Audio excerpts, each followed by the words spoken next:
Hallelujah. हमारे प्रभु यीशु मसीह के मधुर नाम में आप सबों को जय मसीह की। Good morning. एक बार फिर से मैं आपको आमंत्रित करता हूं कि हम मिलकर प्रभु के वचनों पर मनन करें। सुबह हो चुकी है। वचन पर जाने से पहले छोटी प्रार्थना। महापवित्र परमेश्वर, प्रभु एक बार फिर से अपने वचनों द्वारा हमसे बात करें। आपकी इच्छानुसार जीने का अनुग्रह हमें दें। प्रार्थना यीशु के नाम से मांगते हैं, आमीन। हम प्रभु की संतानों में सांसारिक लोगों की अपेक्षा भिन्नता होनी चाहिए।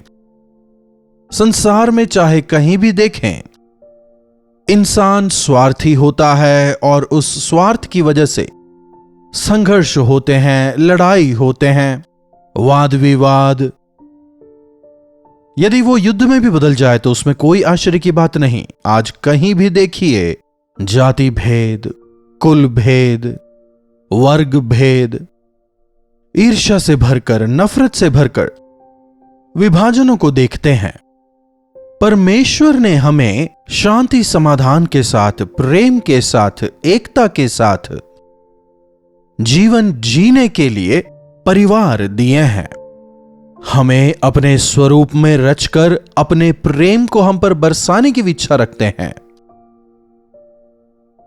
प्रभु को जानने के बाद हम में पुराने आदम का स्वभाव नहीं दिखना चाहिए। आपने जिस स्त्री को मुझे दिया था, उसने इल्जाम लगाता है ना, मेरी हड्डी में की हड्डी, मेरी मांस में की मांस।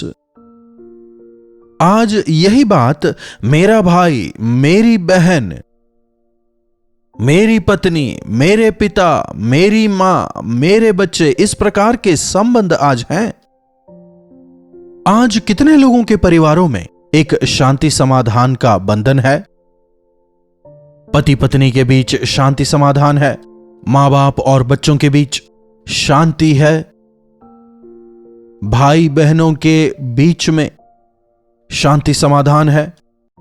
सोच के देखिएगा, कई लोग आजकल कहते हैं हमने प्रभु को जाना है, लेकिन फिर भी उनमें एकता बिल्कुल नहीं रह गई है।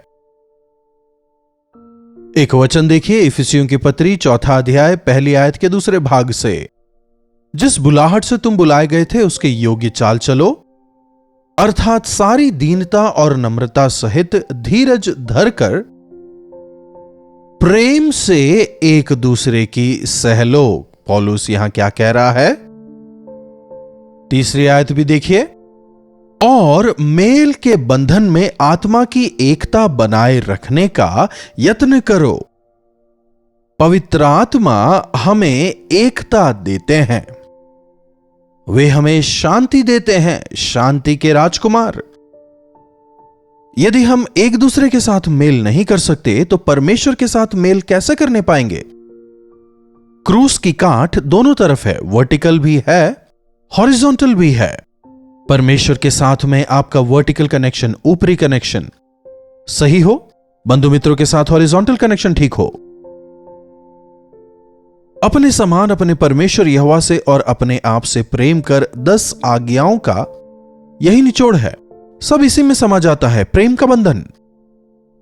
प्रेम सहन करता है, प्रेम से एक दूसरे की सहते हुए। हम कहते हैं कि हम दूसरों को सहन कर रहे हैं, लेकिन यह भूल जाते हैं कि वे भी हमें सह रहे हैं। आपको अपनी नजरों में दूसरों की कमी घटियां जो हैं वे नजर आती हैं और आपको लगता है कि आप उन्हें सहन कर रहे हैं, उसी प्रकार उन्हें भी आपकी कमी घटियां नजर आ रही हैं। खासकर यदि पति पत्नियों के बीच में अंडरस्टैंडिंग ना हो, यदि वे एक दूसरे को ना समझें, यदि उन दोनों में मेल ना हो, वो परिवार नहीं बढ़ सकता। देखिए, एक समाज में इंसान को इंसान की आवश्यकता है। इंसान एक साथ रहें, यही प्रभु की योजना है। अकेले रहेंगे तो गिर जाएंगे। यदि 2 होंगे तो एक गिरेगा तो दूसरा उठाएगा। एक अकेले का विचार गलत हो सकता है, लेकिन यदि 2 विचार मिलकर सोचें तो बेहतर होगा। हमें एक दूसरे की सहनी है। यदि आप दूसरों को सहन नहीं करेंगे तो दूसरे आपको क्यों कर सहन करेंगे? जिनमें प्रभु का प्रेम होता है उनमें सहनशीलता होती है। जिस बुलाहट से तुम बुलाए गए थे उसके योग्य चाल चलो, अर्थात सारी दीनता और नम्रता सहित। कब तक सहन करें? कब तक सहन करेंगे? कुछ लोग पूछते हैं कब तक का उत्तर है लंबे समय तक। परमेश्वर भी हमें सारी धीरज से सहते हैं, है ना? परमेश्वर हमें सहन कर रहे हैं, हमें नहीं त्यागते। यदि हमारे अंदर उनका प्रेम है तो हम भी हमारे शत्रुओं के लिए प्रार्थना करेंगे जो हमारी बुराई करते हैं। उनके लिए भी हम लगातार प्रार्थना करेंगे। आज जहां कहीं देखें लोग बदला लेने की इच्छा रखते हैं। आंख के बदले आंख, हाथ के बदले हाथ। अरे जाने दो, मेरा भाई ही तो है ना। अरे जाने दो, मेरा रिश्तेदार है ना, मेरा पहचान वाला है ना। यदि इस प्रकार हम एक दूसरे की सहन करने पाए, धीरज के साथ एक दूसरे की सहते रहें, दीनता के साथ, सारी दीनता के साथ। दीनता भरा मन होना अच्छी बात है। हम हमेशा अपने आप को बड़ा दिखाना चाहते हैं। दरअसल हमारे झगड़ों का कारण वही है। तुमसे बेहतर मैं हूं, वहां वाद विवाद होता है। तुमसे बेहतर मैं हूं, तभी वहां प्रतिस्पर्धा उत्पन्न होती है। ठीक है भाई, तुम भी बेहतर हो यदि कह दें तो क्या घट जाएगा? सामने वाले को तुमसे बेहतर जानो वचन बताता है। अगर हम सामने वाले को अपने से बेहतर जानेंगे तो उसने मुझसे बात नहीं की, उसने मेरा सम्मान नहीं किया, ऐसे सोच विचार हमें नहीं आएंगे। ठीक है, कोई बात नहीं, उसने नहीं किया तो मैं ही जाके उससे बात कर लूंगा। मसीह के जानने वालों में ऐसा मन होता है। प्रभु के संतान होने के बाद हमारे स्वभाव में एक बदलाव आना चाहिए। हमसे विनम्रता झलकनी चाहिए, शांत स्वभाव नजर आना चाहिए, प्रेम नजर आना चाहिए। सहन करने वाले कभी भी नुकसान नहीं उठाते। सहन करना धीरज को बढ़ावा देती है और धीरज का प्रतिफल हमें मिलेगा। नम्रता सहित, सारी दीनता से और नम्रता सहित। नम्रता मतलब मीकनेस, जेंटलनेस। जेंटलमैन कहते हैं ना, मतलब मर्यादित पुरुष, एक सज्जन पुरुष यदि कहा जाए तो a very decent person, gentleman. मसीह को जानने वाले एक जेंटलमैन या फिर जेंटल वुमेन होते हैं। लेकिन आजकल कई लोग देखा जाए तो एरोगेंट होते हैं, गर्वित होते हैं, घमंडी। यह साधारण बात हो गई है। कई लोगों को लगता है जितनी बड़ाई करेंगे उतने ज्यादा बड़े वे कहलाएंगे, लेकिन वे अपने आप को उतना ही नीचा कर रहे होते हैं, भूल जाते हैं। नम्र लोगों को प्रभु ऊंचा उठाएंगे। इंग्लिश में कहावत है ना, meekness is not weakness. Meekness जो है, दीनता जो है, वो बलहीनता नहीं है, यही वास्तविक ताकत है। जब मूसा के भाई बहन दोनों मिलकर उसका विरोध कर रहे थे, मूसा उन्हें चाहता तो कंट्रोल कर सकता था, वो भी विरोध कर सकता था। ये क्या कह रहे हो तुम, मेरी बीवी से तुम्हारा क्या लेने देना, उन्हें चुप करा सकता था। कहीं उसके ये वचन उन्हें दुख तो नहीं पहुंचाएंगे कहते हुए खुद चुप हो जाता है, किसी प्रकार का कोई रिएक्शन नहीं देता। लेकिन प्रभु उस बात को सुनते हैं और परमेश्वर स्वयं मूसा के पक्ष में होकर बात करते हैं। जी हां, जब हम चुप हो जाते हैं परमेश्वर बात करते हैं। जब हम सहन करते हैं तो परमेश्वर हमारा न्याय करते हैं। जब हम विनम्र मन के होते हैं परमेश्वर हमारे सरों को ऊंचा करते हैं। मेरा सेवक मूसा दीन मन वाला है, संसार के सभी लोगों में वो दीन है। परमेश्वर वो गवाही देते हैं, जिन्हें प्रभु उठाते हैं वे धन्य हैं। हम अपने आप को जितना नीचा करते हैं, प्रभु हमें उतना उठाते हैं। हमेशा याद रखिएगा, बदला लेना या वाद विवाद करना आसान है, चुप रहना मुश्किल है।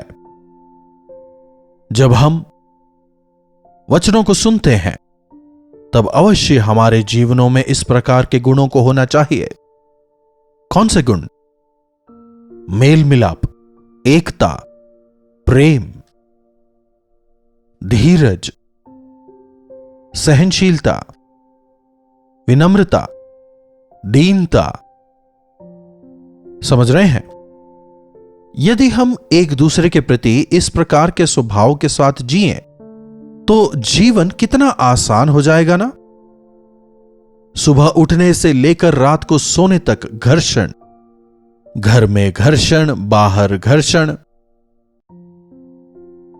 कुछ लोग घर में सहन नहीं कर पाते, बाहर जाते हैं।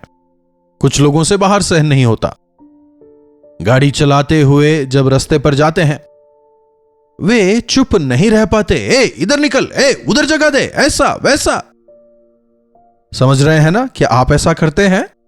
कट मारते हुए निकलते हैं, ऑफिस पहुंचते हैं, वहां भी घर्षण। जिंदगी आधी हो जाती है इन वजहों से, शांति नहीं है। ठीक है भाई, तुझे ज्यादा जल्दी है, तू ही आगे निकल जा, कोई बात नहीं। पीछे से आकर कोई कट मार रहा है, ठीक है, उसे जल्दी है, जाने दीजिए, आप थोड़ा रुक जाइए। आप क्या करेंगे? एक्सेलरेटर दबाएंगे। और कई बार इन्हीं वजहों से एक्सीडेंट्स वगैरह भी होते हैं। हम अपनी शांति खो देते हैं। चलो तुम आगे चलो, मैं पीछे आऊंगा। क्या हो जाएगा?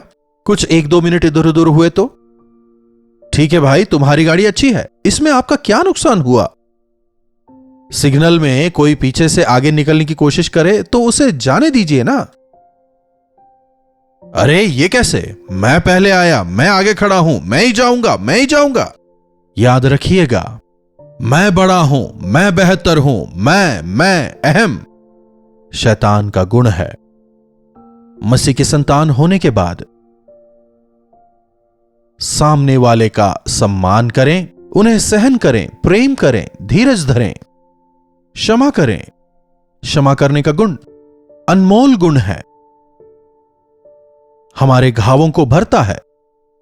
32वीं आयत देखिए, और एक दूसरे पर कृपालु और करुणामय हो, और जैसे परमेश्वर ने मसीह में तुम्हारे अपराध क्षमा किए, तुम भी एक दूसरे को क्षमा करो। देख रहे हैं? कृपालु होकर, करुणामयी होकर, जैसे मसीह ने तुम्हें क्षमा किया, तुम भी दूसरों को क्षमा करो।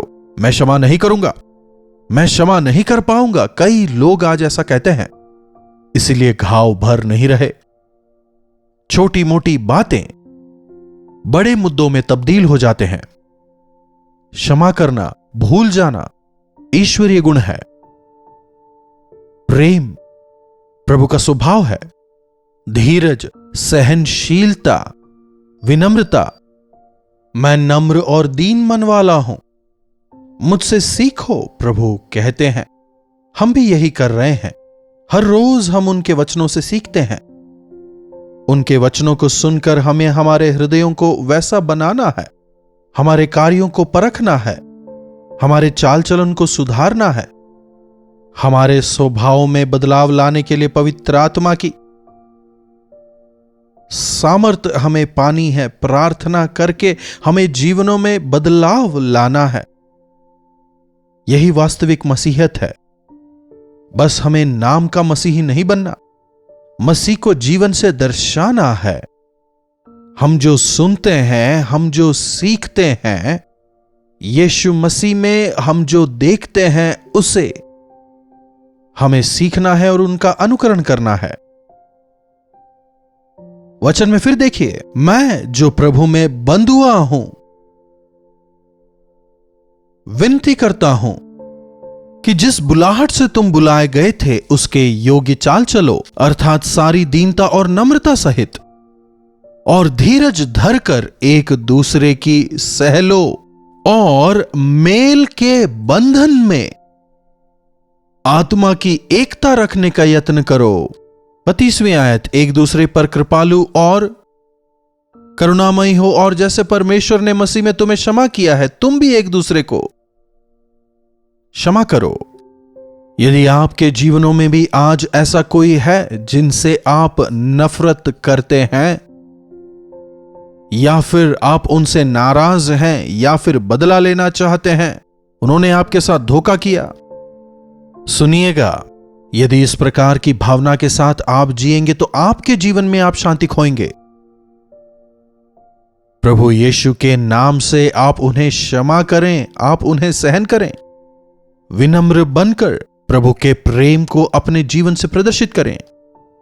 दीनता और नम्रता के साथ धीरज धरते हुए सहनशील होकर आप आगे बढ़ें। आपकी ओर से प्रभु आपके लिए बात करेंगे। चोट पहुंचाना आसान है, लेकिन यदि उसे ठीक करना है तो क्षमा और प्रेम नामक मरहम उस पर लगाना है। घायल हृदयों के साथ आज कई लोग हैं, मैं उन्हें क्षमा नहीं कर सकता, मैं उन्हें और सहन नहीं कर सकता। यदि सहन नहीं कर पाएंगे तो नुकसान आपको ज्यादा है। बिना सहनशीलता के अपनी शांति को आप ही खोएंगे। इसलिए सहनशील बने, क्षमा करें। प्रभु आपको सहते हैं, क्षमा करते हैं। यदि आप भी सहन करते हुए क्षमा करेंगे, आशीष पाएंगे। प्रार्थना। महापवित्र परमेश्वर, प्रभु आज इन संदेशों को जो कोई भी जहां कहीं से भी सुन रहे हैं, प्रभु उनके जीवनों में आपका वचन कार्य करने पाए। प्रभु इस संसार में रहते हुए कई सारे लोग हमें चोट पहुंचाते हैं, हमारे हृदयों को घायल करते हैं, और कई बार हम भी इंसान होने के नाते उन्हें क्षमा नहीं कर पाते, असहनशील होकर धैर्य खो देते हैं। प्रभु मदद करें कि जैसे हमने आज सुना, दीन मन के साथ विनम्र होकर, सहनशील होकर, धीरज के साथ, क्षमा करते हुए, मेल मिलाप के साथ आपके गुणों को हम अपने जीवनों से प्रदर्शित कर सकें। इस संसार भर में आपके गवाह होकर जीने का अनुग्रह हमें दें प्रभु। प्रार्थना यीशु के नाम से मांगते हैं, आमीन। अब पिता परमेश्वर का प्रेम, प्रभु यीशु मसीह का अनुग्रह, पवित्र आत्मा की संगति और सहभागिता हमें से प्रत्येक के साथ आज, कल और सर्वदा बनी रहे, आमीन।